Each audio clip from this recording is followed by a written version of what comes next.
Bueno, acá en Palsur vamos a conversar con una persona que es muy conocida, creo que ni necesita presentación alguna, ex secretario de Comercio, el primer secretario de Comercio luego de que se creó la Secretaría de Comercio. Vamos a hablar con Guillermo Moreno. Hola Guillermo, ¿cómo estás? ¿Qué tal? ¿Cómo estás? Un placer. Fui secretario de Comunicaciones también, que fue mucho más divertido que secretario de Comercio. Pero bueno, no importa, venimos a hablar acá de lo que vos dispongas que se hable. Mira, vos sabés que yo te sigo mucho, quiero que lo sepan, te sigo mucho, mucha gente te escucha y yo veo que no te preguntan tanto sobre política internacional, sobre relaciones internacionales y vos tenés una maestría en relaciones internacionales, si no me equivoco. Sí, tengo. Vos en este contexto pandémico, comentanos cómo venía transitando el mundo antes de la pandemia, qué es lo que sucede con la pandemia y cuál es el horizonte que tiene Argentina o cómo se tiene que perfilarse para este nuevo horizonte que da la pandemia. Mira, el orden surgido con la caída del muro de Berlín, allá en el 89, que es el mundo global que Fukuyama se atreve a decir el fin de la historia, es la consolidación definitiva de lo que Perón llamaba el sistema demoliberal burgués, tuvo una conceptualización teórica conformada entre los neoliberales y los socialdemócratas que se llamó el Consenso de Washington. Consenso de Washington venía Felipe González a explicárselo a Menem, o sea que los socialdemócratas son responsables de esa visión del mundo. Digo porque aparentemente se plantean como una contradicción con los neoliberales y yo le digo, miren, son lo mismo. Y por eso pudieron escribir de manera conjunta el Consenso de Washington, al margen de que sus raíces es en términos de modelo económico en la escuela austríaca, y eso, bueno, ya está más que comprobado y formulado en términos políticos durante todo este gobierno de Alberto Fernández. Hay una realidad objetiva. Consenso de Washington o Cavallo, que fue ministro de Economía de un gobierno neoliberal o ministro de Economía de un gobierno socialdemócrata. Es la confesión de parte del ego de prueba. Ese mundo llegó hasta enero del 17, donde asume Trump. Y claramente la clase dirigente norteamericana, casi sin antecedentes en la historia, define que un modelo del cual se benefició lo tiene que terminar. No es común. En general, son las fuerzas opuestas a los ganadores de un modelo los que terminan imponiéndose sobre ese modelo y lo cambian. No es común que desde el seno del pueblo ganador de un modelo surja la confrontación contra ese propio modelo. Pero bueno, los norteamericanos en esto son un pueblo muy particular y hay que estudiarlo en profundidad y no lo hemos hecho. Nosotros hemos estudiado al pueblo norteamericano bajo la imagen de la Guerra Fría, e incluso mi generación es tan así que se olvida del Perón del 52 al 55, ¿está bien? Del Perón que fue a firmar con la California los contratos que tenía que firmar para el tema del autoabastecimiento petrolero. En fin, me parece que nos debemos un estudio profundo del pueblo norteamericano, no de lo que dicen los norteamericanos para afuera lo que hay que hacer, sino de sus cosmovisiones endógenas. Esto, cuando yo le cuento a algunos alumnos o a los compañeros que hay dos reservas federales en Estados Unidos, la que vos conocés, que es la del sistema financiero formal, no porque el otro no sea formal, porque si no estoy diciendo en términos de quién es el controlante del capital, el sistema financiero que vos habitualmente conocés, y hay un sistema financiero de origen cooperativo muy importante en Estados Unidos, y que su espacio regulador no es la Reserva Federal. Y esto cuando yo lo... Miren muchachos, bueno, es lo que pasa. No, pero es lo que pasa. Digamos, la presencia del movimiento cooperativo es muy importante, pero muy importante en Estados Unidos. Entonces, hay toda una caricatura que nosotros hemos recibido de lo que tiene que ver con Estados Unidos, producto de que nuestra generación y los libros que se escribieron y demás tienen que ver con esa confrontación, y cuando era, y no era en el marco de la Guerra Fría, bueno, naturalmente fue con el desarrollo de la política norteamericana para Hispanoamérica, que fue muy dañina para nuestro país, pero quizás eso fueron algunas expresiones en los 70 y no necesariamente la profundidad de lo hecho. Cuando uno habla de Braden, piensa que es republicano y resulta que era un cuasi marxista norteamericano del Partido Demócrata. Por eso hay que revisar el Estados Unidos profundo, que tiene mucho más que ver con el centro de Estados Unidos que con las costas. ¿Está bien? Sí. Sea el Atlántico, sea lo del Pacífico. Bueno, pero la realidad, y a eso íbamos, es que Trump modifica, termina, le pone punto final a ese proceso de globalización que había iniciado con la caída del muro de Berlín y termina cuando Trump asume en enero del 17. Creo que Vos decías que se estaba peronizando. Bueno, si lo miraba con un solo ojo era peronista en términos económicos. Después, hacer un muro para evitar la inmigración, eso no tiene nada de peronista. Los peronistas somos pueblos y sobre todo somos doctrinas de brazos abiertos. Bien, ¿Y Biden continúa con este...? Nosotros el peronismo somos el nacionalismo de inclusión, que es una diferencia central con las categorías europeas del nacionalismo de exclusión. Los europeos hace 150 años, para no decirte 200, que se vienen equivocando en todo. ¿Está bien?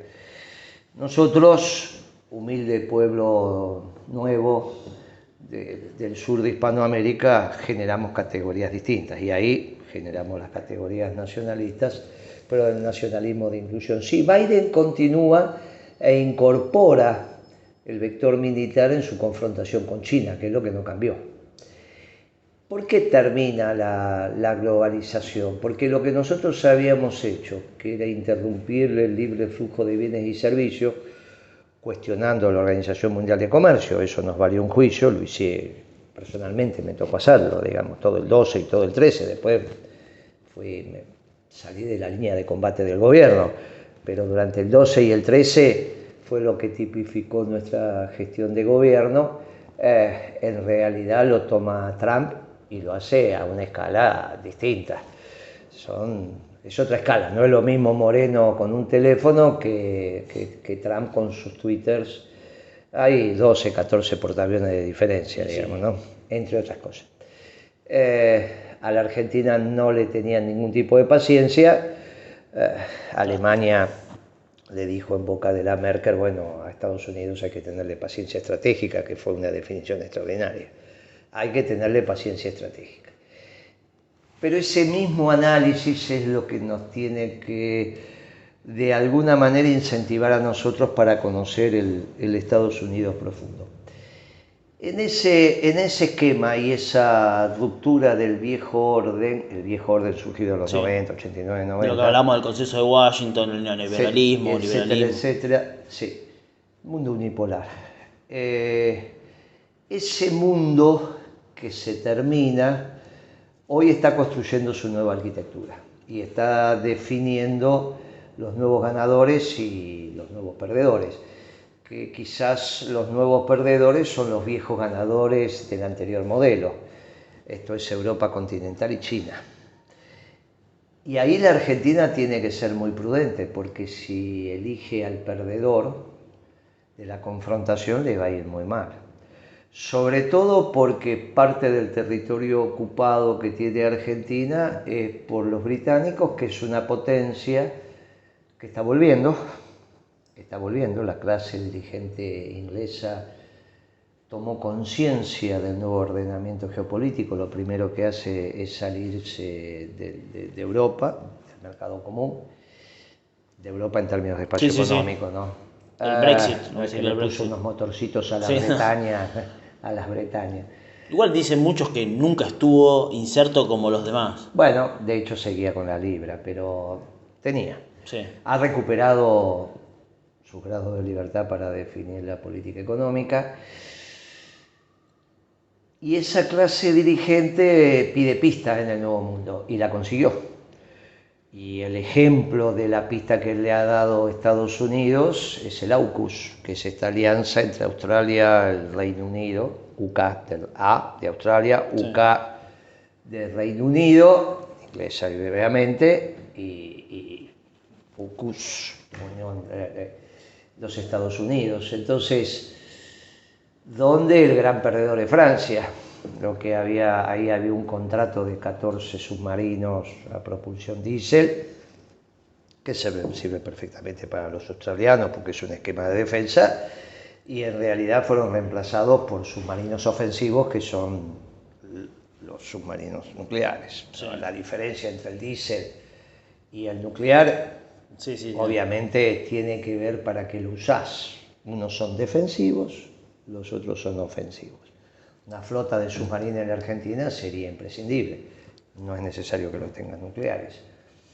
Bien, estos ofensivos de los australianos, ¿para quién? Y no hay otra historia, tiene que ver con el cerco con los chinos, y el primer esquema de defensa son los australianos. Ya los australianos se entienden en la medida en que hacen parte del Commonwealth, y como un ejemplo especial es Australia dentro del Commonwealth, porque también es Sudáfrica, pero bueno, o es la India, pero bueno. Sí, pero Australia pero está claro que Canadá, Australia y Nueva Zelanda son los tres países claves. Además cercan. Claro, pero son los tres países claves de los británicos en esta visión geopolítica. Bueno, pero a nosotros nos toca el eje Ascensión-Malvinas. Ascensión las conocemos porque ahí paró la flota, es una base aérea muy importante, pero también es una base naval británica, en una isla pequeña, pero una base relevante. Y ahí hay un eje directo con Malvinas y la defensa, entre comillas, o la ocupación, usurpación, o como lo quieras llamar, del Atlántico Sur, y sobre todo desde Malvinas la proyección a Antártida. Y si vos mirás la Antártida del otro lado, están los australianos y están los neozelandeses. Sí. Bueno, y de este lado los británicos y los chilenos, que con los chilenos y los británicos hay una alianza subyacente ahí, no explícita, pero histórica. Aunque fue bastante explícita en Malvinas, en el conflicto de Malvinas, no explícita, pero que está. Bien. Ese es otro eje que vamos a tratar. Bien, entonces, esto no es... Los destinos, la defensa del interés nacional en Argentina hoy se expresa también en el Atlántico Sur. Ese era un lugar que habían reclamado los brasileros. Estaban preparando sus submarinos nucleares, portaaviones, bombarderos de largo alcance. Estaban reclamando su lugar en el Consejo de Seguridad. Bueno, los mandaron otra vez al último cuarto de la habitación junto con Argentina. Sí. Eso es lo único que podés rescatar, ¿está bien? Rescatar lo de Bolsonaro cuando fue a Nueva York y ni siquiera lo dejaron entrar en la pizzería. Bueno, tuvo que comer la pizza de parada. En ese plano, que es muy parecido a lo que pasa con la elección de este presidente chileno, este joven, que va a asumir la presidencia, Boric. Bueno, ciertamente para la Argentina es mejor. Para los chilenos es el mismo esquema económico, sea Boric o Katz. Es esa conjunción, es eso que va de Piñera a Bachelet, Bachelet a Piñera, Piñera a Bachelet, es lo mismo. Pero para vos son todos socialdemócratas. Claro, uno socialdemócrata, el otro neoliberal, en términos económicos lo mismo. Pero convengamos que en términos geopolíticos no es lo mismo, ¿está bien? De alguna manera esa agresividad que tenía el otro candidato presidencial y que a nosotros nos impactaba en la Patagonia, en este candidato no se ve. De alguna manera nos permite, en el desorden político y que se expresa también en la geopolítica que tiene la Argentina, que Brasil y Chile también estén desordenados, nos facilita. Bueno, salimos del esquema neoliberal, del liberalismo, del consenso de Washington. ¿Qué viene post-pandemia? Bueno, lo que tenés acá es un serio problema de oferta, no solo en la Argentina, sino en el mundo. Nosotros lo escribimos, lo dijimos, mire, el problema no hay un problema de demanda, hay un problema de oferta. Cuando algunos llamaron Juan Domingo a Biden porque dijimos, mire, es un error, las políticas correctas eran las de Trump. Había que preocuparse por la oferta. Bueno, ahora están las consecuencias. Hay una inflación impactante en el mundo, que hace muchísimas décadas que no estás acostumbrado.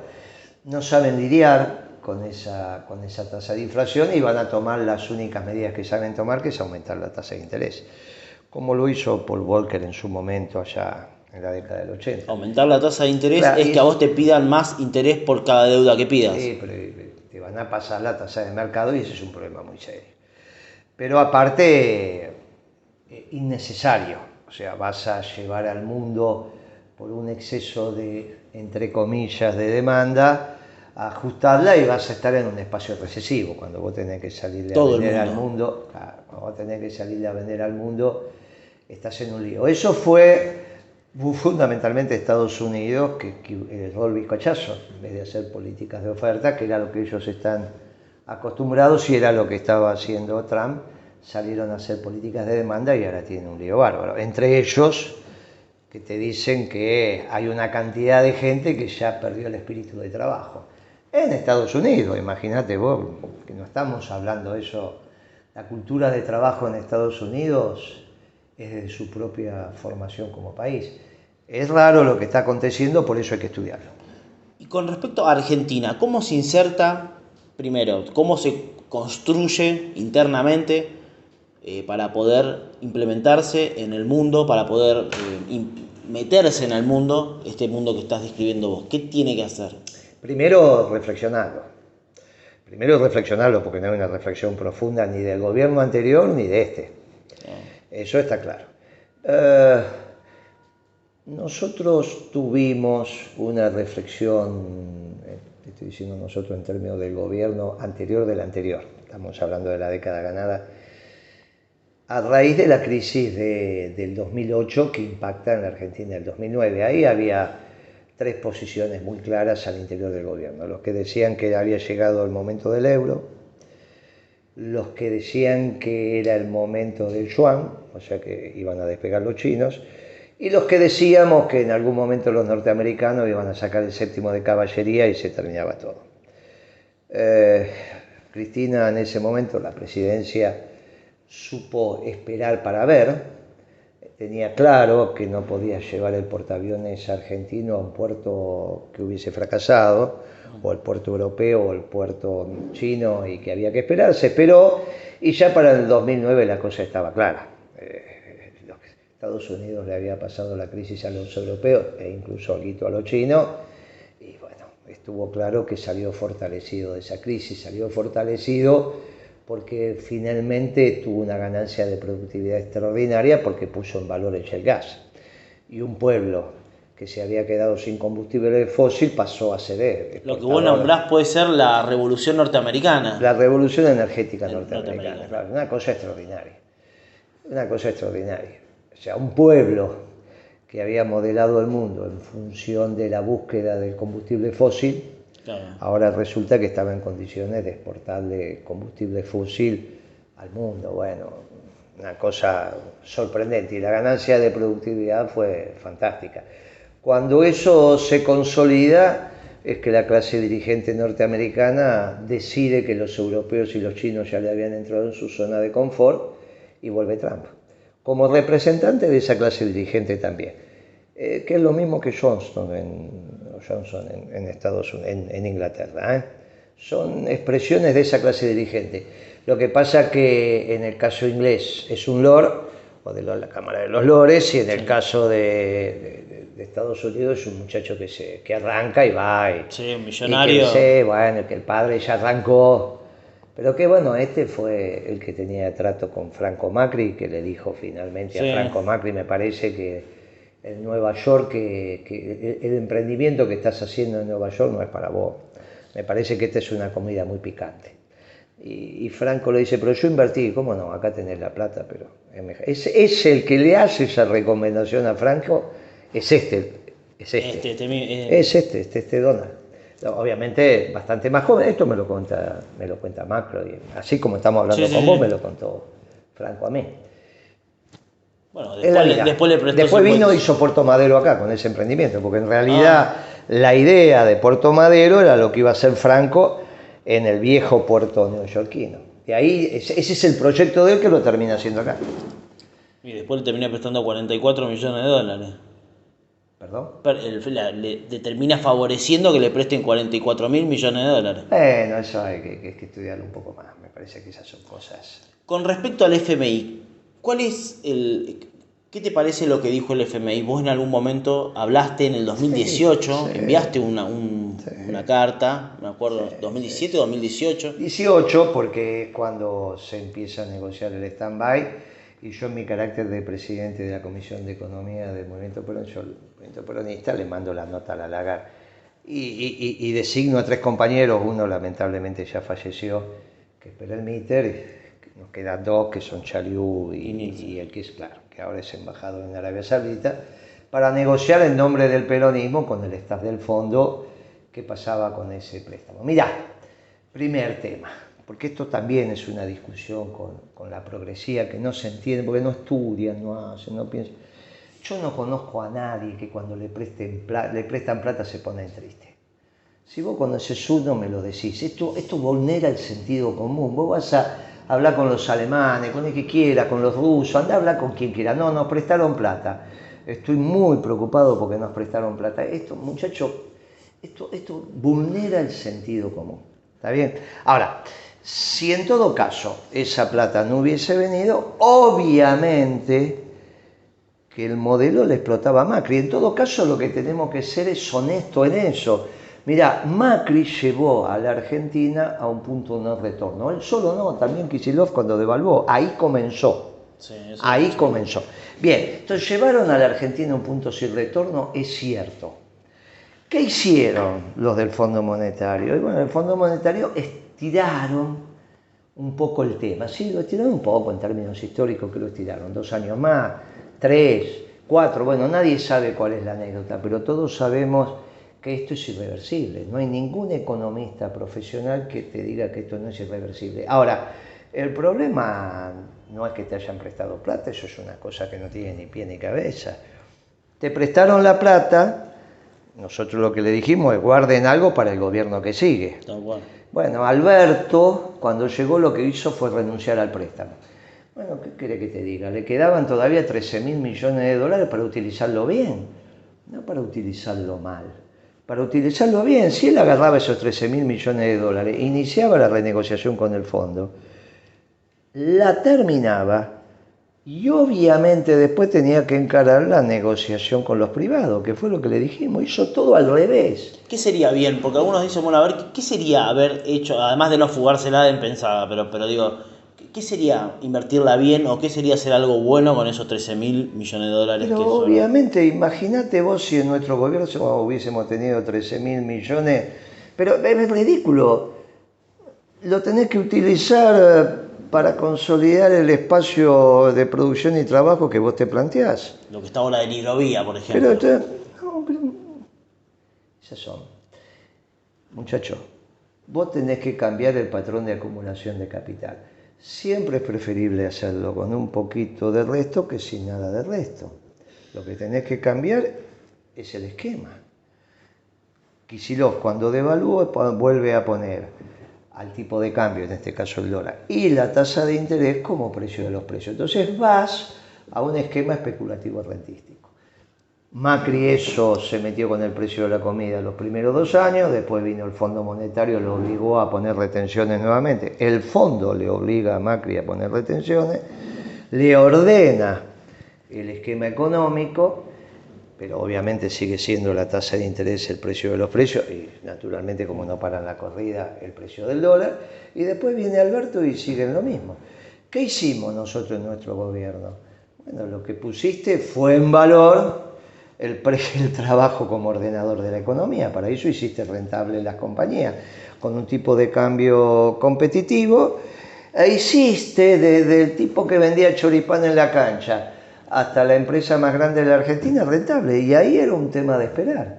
Bueno, la economía después fue macerando y tuviste la década ganada. No es que no se sabe lo que hay que hacer, hay que tener el coraje de hacerlo. Era obvio que la realidad se le hubiese impuesto a Macri si el fondo no le hubiese... No le hubiera prestado la plata. Ah, bueno, pero hay que decir eso. Claro.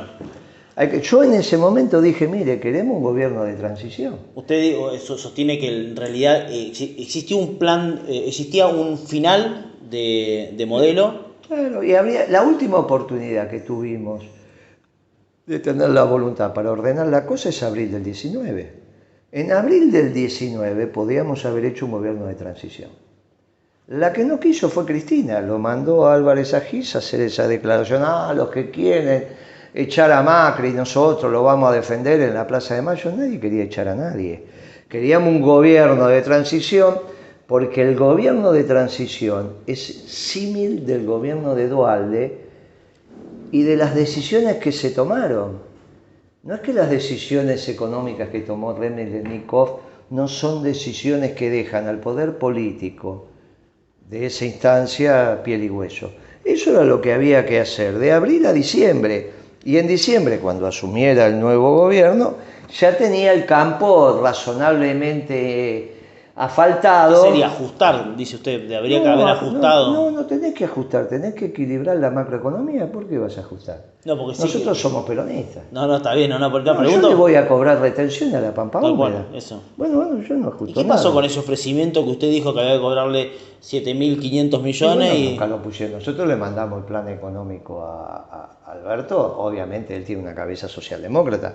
Se lo hicimos porque pero si respondieron los otros que estaban de acuerdo. Bueno, por lo menos hasta 2.500, ¿no? Vos sabés cómo son las cabezas socialdemócratas. Y Alberto es un muchacho que está ejerciendo el cargo con su cosmovisión. Esto es Alberto Fernández. Y eligió un ministro de Economía socialdemócrata. Bueno, ni siquiera un discípulo de Paul Krugman, que también es demócrata, pero al menos están en el peor de los mundos. Estamos en el peor. Y saliendo un poco de la economía, ¿qué te parece esto de los vuelos, este ofrecimiento que está haciendo la Cancillería Argentina de vuelos con bandera, vuelos de la aerolínea de bandera, aerolíneas argentinas a Malvinas por cuestiones humanitarias? ¿Cuál es tu opinión? Yo sí. Me parece que todo lo que tenga que ver con tratar de restablecer ciertos vínculos con los habitantes de las Malvinas me parece razonable. Me parece territorio argentino y será una comunidad como tenemos la comunidad galesa, tenemos una comunidad francesa, una comunidad italiana, española, turca, qué sé yo. Tenemos judía, también habrá dentro de la Argentina en algún momento una pequeña comunidad kelper. ¿Qué va a pasar? Lo mismo que les pasa a ustedes, los del sur, a veces vuelven para Buenos Aires y después no es tan fácil volverse. No es tan fácil. Acá se vive bien también. A los kelper cuando vengan a vivir a la Argentina no va a ser tan fácil, algunos nuestros irán para allá. ¿Cuándo va a pasar eso? Y si hacemos las cosas bien, 25 años. Cuando el PBI argentino alcance los 25.000, 30.000 dólares per cápita, que lo podemos alcanzar, los británicos te van a devolver la llave. Ahora, para que te entreguen la llave de Malvinas de la misma manera que hicieron con los chinos, no le tenés que errar. ¿Qué más quieren los chilenos y qué más quieren los británicos que vos te insertes mal en términos internacionales en este momento? Esto es duro lo que uno dice. Sí. Pero yo no tengo ningún problema. Alguien tiene que devolver. El otro que se atrevió a debatir públicamente la inserción internacional fue Delía, que dijo el eje es Rusia, China, Irán. Bueno, vamos a debatirlo. A nivel Sudamérica, vos hablás mucho del tema de los ejes. Yo creo que hablabas de Argentina, Venezuela, México, creo que puede ser, ¿no? Sí, ese sería... Eso es muy interesante porque hay una modificación en el patrón de pensamiento de AMLO, muy interesante. En la última reunión que hubo del Club de los Amigos, creo que lo llaman así, que son los tres presidentes, el canadiense, en ese caso es un primer ministro, pero el canadiense Biden y AMLO. AMLO hace un debate en Washington muy interesante que le dice, ¿por qué le compran a los chinos? Usted, presidente Biden, está en una confrontación económica, comercial con los chinos y estamos de acuerdo. Los chinos, pero ¿por qué no nos compran nosotros? Si nosotros tenemos todo nuestro espacio geográfico en el sur de México para industrializarnos. Tenemos mano de obra, tenemos los recursos, hagamos las inversiones y en vez de comprarle a los chinos, cómprenle a nosotros los mexicanos. Y Biden lo miraba, una posición interesante la de AMLO, Empezó con un esquema dogmático socialdemócrata y esto que acaba de decir no tiene nada que ver con la socialdemocracia. ¿Con qué tendría que ver más? Y esto tiene que ver con una visión industrial claramente peronista. Ahí entonces recuperamos el eje histórico con los mexicanos. El eje en el sur de Hispanoamérica es Buenos Aires, Lima, Caracas, ese es el eje, esa es la visión sanmartiniana, ¿no? Ese es el eje, pero incluir a México en esto para nosotros sería fundamental. Y ahora con la visita de Lula, con Mujica, ¿qué te parece? No, eso no es serio, no hay nada. Primero, hacer un evento con el que le va a ganar o podría ganarle la elección al presidente brasilero en Plaza de Mayo y estando presente el presidente argentino y la vicepresidenta, eso no lo leí nunca, no es normal. Eso no es normal. Si lo hubiese hecho... Claro, bueno, vos decís porque es una forma de inmiscuirse en los asuntos internos. Pero no es una forma, ¿no? Si hubiese sido organizado por el Partido Justicialista o el Partido Comunista, está todo bien. Claro, pero lo organizó el gobierno argentino, es una cosa disparatada. Pero es disparatado eso en las formas. Las formas tienen que ver con el fondo. Bueno, te vas a una misa y el cura va a estar en short, ¿no?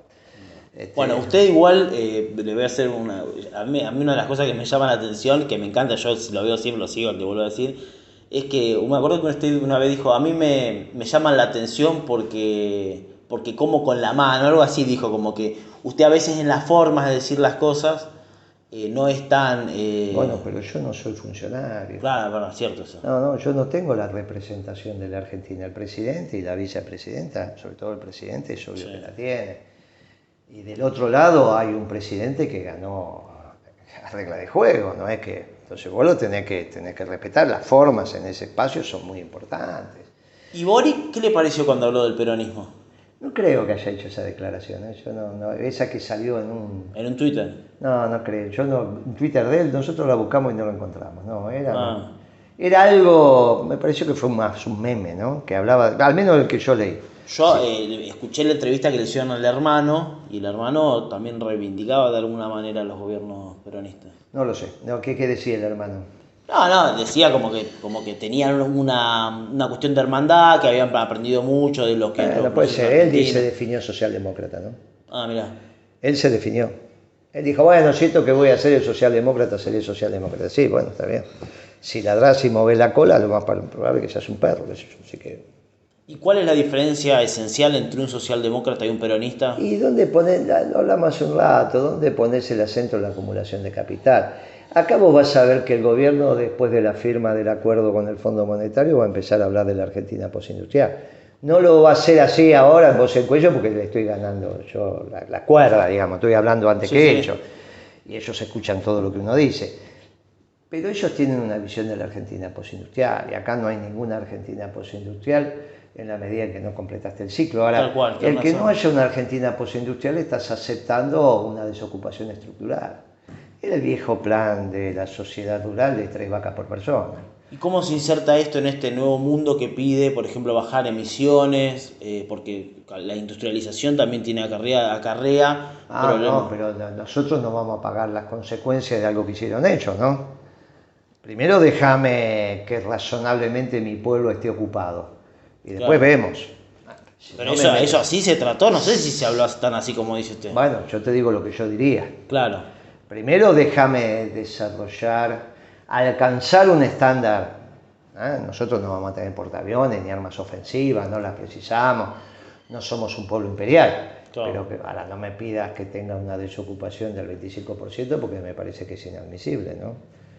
No me pidas 5 o 6 millones de argentinos desocupados estructuralmente. Esto es lo que ven algunos movimientos sociales y por eso dicen que la desocupación en la Argentina ya es estructural, que el sistema no alcanza para todo. Bueno, no es lo que yo planteo. Claro, no es ser antiecologista, sino tener en cuenta de que... Bueno, nosotros necesitamos generar los bienes y servicios para que no haya pobreza en la Argentina. La pobreza no es un problema de plata, ¿no? No, tal cual. Bueno, que la Argentina sea pobre en vivienda es porque no tengo la suficiente cantidad de inodoros. Ni la capacidad para producir los inodoros.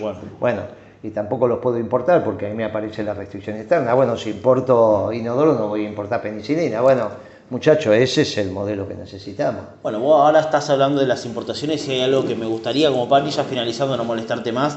El tema de la sustitución de importaciones y la ley 19640, que es la ley que rige el sistema de promoción industrial en Tierra del Fuego. ¿Tenés alguna...? Sí, mirá, nosotros no, en la década ganada no escribíamos al modelo de sustitución de importaciones, sino a la inserción internacional inteligente de la Argentina.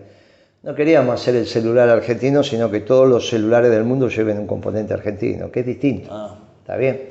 Pero bueno, a veces no es tan fácil explicarlo, y vos decís, bueno, voy a sustituir, No es el esquema, no es la economía autárquica, ¿está bien? No es el vivir con lo nuestro de Aldo Ferrer, es otra cosa. Es la visión peronista de un mundo integrado desde el nacionalismo de inclusión, o como lo llama el Papa, desde el poliedro, que representa la figura del mundo y no la esfera, digamos, ¿no? Claro. Y cada superficie de ese poliedro es un pueblo, y si no está ese pueblo, la figura queda incompleta. Con lo cual el Papa en esto ilumina y ilumina muy bien. Con respecto al régimen que tiene que ver con Tierra del Fuego, mirá, el régimen tuvo externalidades que ya fueron asumidas. Yo creo que eso hay que comprenderlo. También es cierto que hay que resolver situaciones que pasan acá en el continente. Entonces tiene que haber un marco de negociación. A veces las empresas, a través de la Cámara que nos nuclea, creo que el presidente de la Cámara que tienen ahora no es lo suficientemente inteligente. Estoy hablando de la que nuclea a los componentes, a los que hacen los celulares.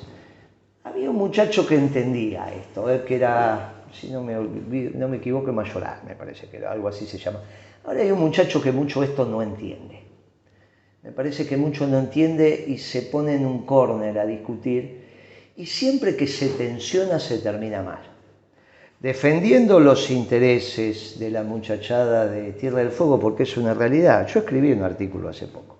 Es una realidad geopolítica, es necesario, yo creo que esto ya está. Hay que discutir algunos temas y no se tienen que poner en el córner. Capaz que este funcionario de la Cámara, elegido por BGH, por Newsam, bueno, lo ponen para, tensar la situación. Pero lo que pasa es que después de tensar la situación, como el mundo es redondo y termina dando la vuelta, no sea cuestión que están escupiendo por arriba. O sea que yo le diría, en esto, que sean más humildes. Le diría sobre todo a Newsam, se lo diría a BGH, se lo diría, miren, a los cuales conozco a todos, porque todos pasaron por mi despacho. Al hermano de la vida de Macri, ¿está bien? Viste que hay un hermano que es Mirgor. Los conozco a todos pasaron. Yo creo que el peronismo eso lo tiene muy claro. Creo que es un régimen que ya está, se instaló y está. Me parece que hay discusiones en el margen que hay que dar. Y no me parece acertado la posición que ha tomado el presidente de esa Cámara. Si es por voluntad propia o es porque los accionistas de las compañías lo sacaron a la cancha a morder, porque total después lo cambian, no lo sé. Pero si esa es la posición, después se complica. Creo que hay un espacio de reflexión y negociación estructural que hay que tener. Bueno, ¿vos creés que se tiene que, porque se prorrogó? Sí, claro, no había ninguna otra posibilidad. No hay otro, pero hay porque viste que, está bien yo lo que te digo yo, porque hay algunas personas que piensan de que eso es una fábrica de déficit, eso que habría que sacarlo. Por eso ahí, entre unos y otros, nos plantamos nosotros. Claro. Que es, muchacho, hay externalidades negativas que en el margen se pueden discutir y se pueden discutir bien. Sí.